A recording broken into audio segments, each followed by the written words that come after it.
बिहार में नदियां हैं, लेकिन आप नदियों का जो पूरा जाल है, इससे ये लगता है कि नदियां ही नदियां हैं और उत्तर बिहार में बाढ़ ही बाढ़ आता है।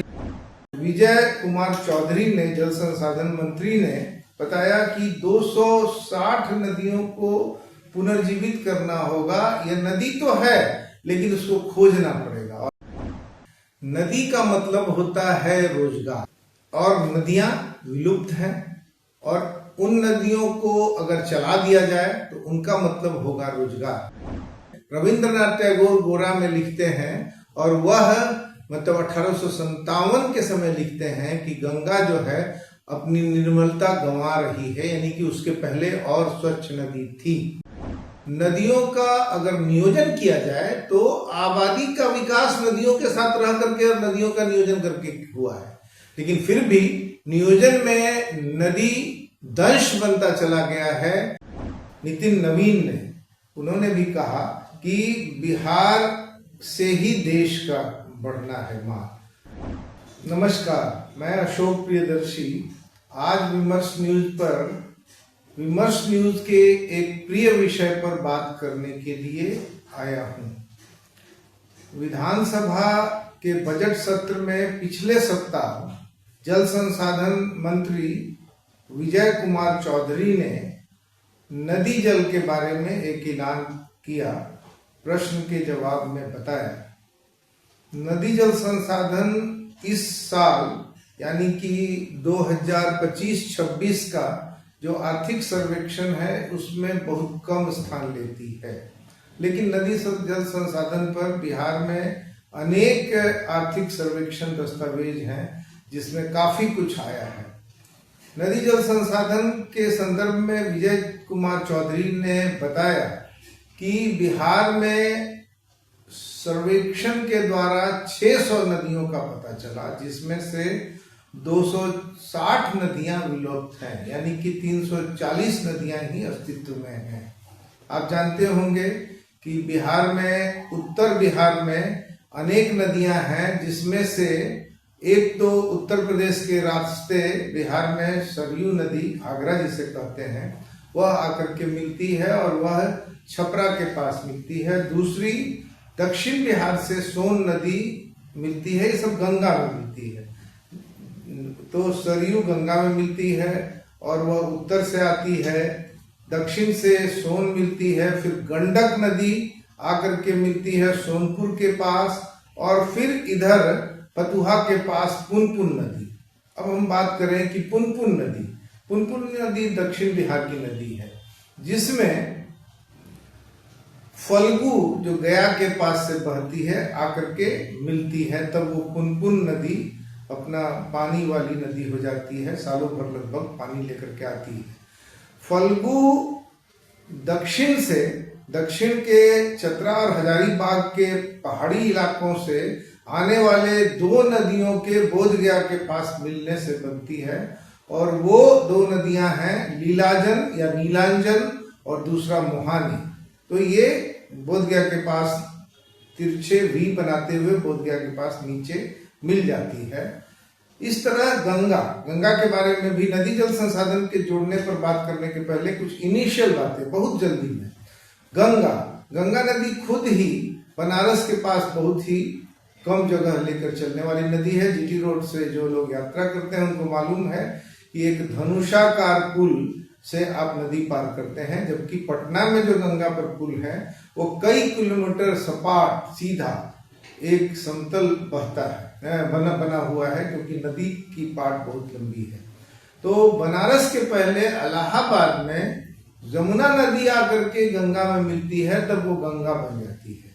ठीक है, तो जो गंगा गंगोत्री से चलते हुए यहाँ पहुंचती है इलाहाबाद के पास, वह तब कुछ पानी से भर जाता है जब जमुना भी जो दिल्ली में है, जहाँ गाज फेंकता है, जहाँ गंदगी है, वो नाला की तरह है। हालांकि प्रस्तर विस्तार है बरसात के दिनों में उसका, और उसके ऊपर जो पुल बना है वो लंबा पुल होता है, लेकिन जमुना एक नाले की तरह आमतौर पर बहती है। वह नदी तब बनती है जब मध्य प्रदेश से बेतवा नदी, जो धारदार अधिक पानी लेने वाला, कम जगह में बहने वाली एक पहाड़ी नदी है और जिसमें केवल बरसात नहीं सालों भर पानी लगभग होता है, तो वो पानी मिल जाता है तो जमुना बनती है। हम पीछे जा रहे हैं, मैंने पश्चिम दिशा में, पश्चिम से आती है ये गंगा नदी और बिहार में चौसा के साथ मिलने के बाद पश्चिम बंगाल में चली जाती है ये 13 से 14 गुना पानी लेकर के।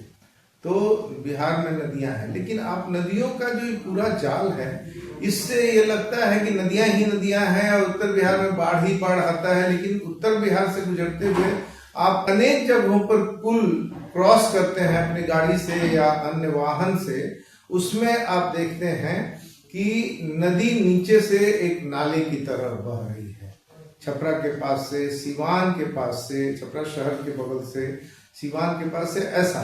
तो ये बताया विजय कुमार चौधरी ने, जल संसाधन मंत्री ने बताया कि 260 नदियों को पुनर्जीवित करना होगा। ये नदी तो है लेकिन उसको खोजना पड़ेगा। और इसी के साथ साथ दूसरे विभाग ने वो कानून भी निकाला कि आप जमीन का उपयोग में नदी का उपयोग का राइट आप नहीं रखते हैं। और भी बहुत कुछ है नदियों के जमीन के इस्तेमाल के बारे में, नदी के पाट बदलने से खाली हुई जमीन और डूबने वाली जमीन, इन सब संदर्भों में अदलैन बदलैन के बहुत सारे कानून हैं। लेकिन बिहार में नदियों का जाल है और वो मर रही नदियों का भी जाल है और इनका अनुपात जो है 340 और 260 का है। 340 नदियां मिलती हैं और 260।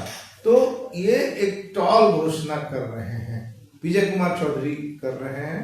और हम यहाँ कहना नहीं भूलेंगे क्योंकि विमर्श न्यूज में जब भी विजय कुमार चौधरी का जिक्र हुआ है, पहले से उन पर लग रहे आरोपों के संदर्भ में हुआ है। उन्होंने मेकिंग मनी लाइक एनीवन करके जो पैसों में जितना उनके बारे में नाम आया है, हम तो ये नहीं कह सकेंगे कि वो सब धन उन्होंने बनाया है नहीं, लेकिन पैसों के संदर्भ में, जमीन खरीदने के संदर्भ में, 200 करोड़ रुपए के संदर्भ में उनका नाम विजय कुमार चौधरी कहा रहा था। उस विभाग के ये हेड हैं और उनके द्वारा नदियों के जोड़ने की बात हो रही है।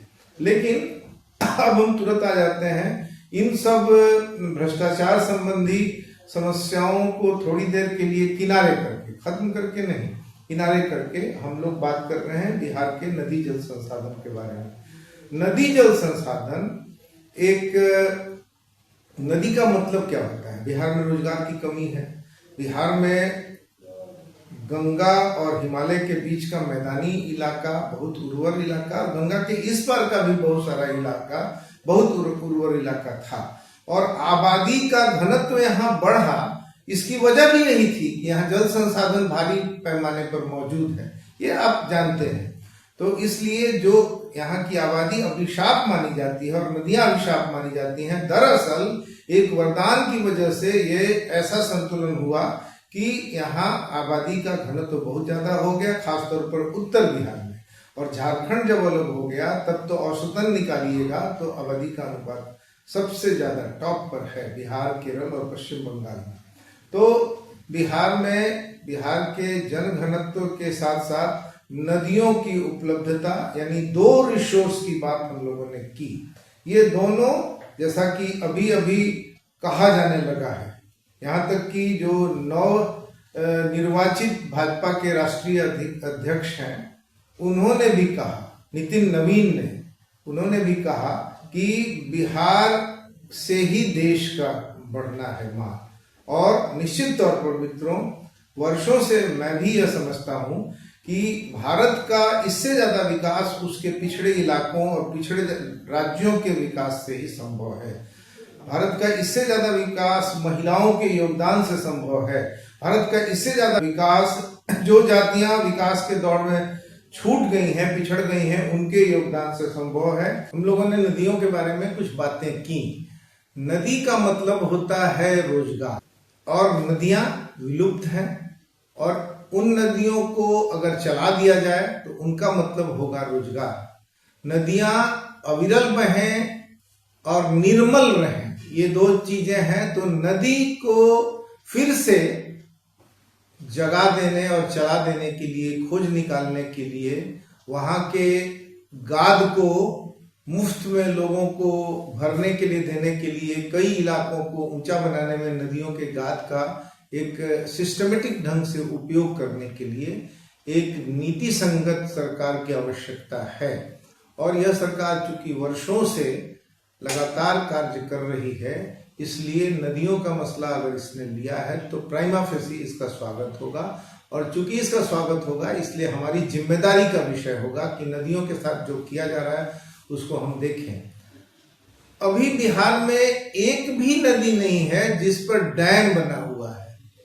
कई बार ये भ्रम होता है, जलाशय है, एम्बैंकमेंट है, ये तटबंध बने हुए हैं, और एम्बैंकमेंट तो गंगा पर भी आगे बना हुआ है, और फरक्का के पास जहां से गंगा का कुछ पानी बांग्लादेश की भी तरफ चला जाता है, बाकी बंगाल की तरफ जाकर के समुद्र में फ्लश हो जाता है।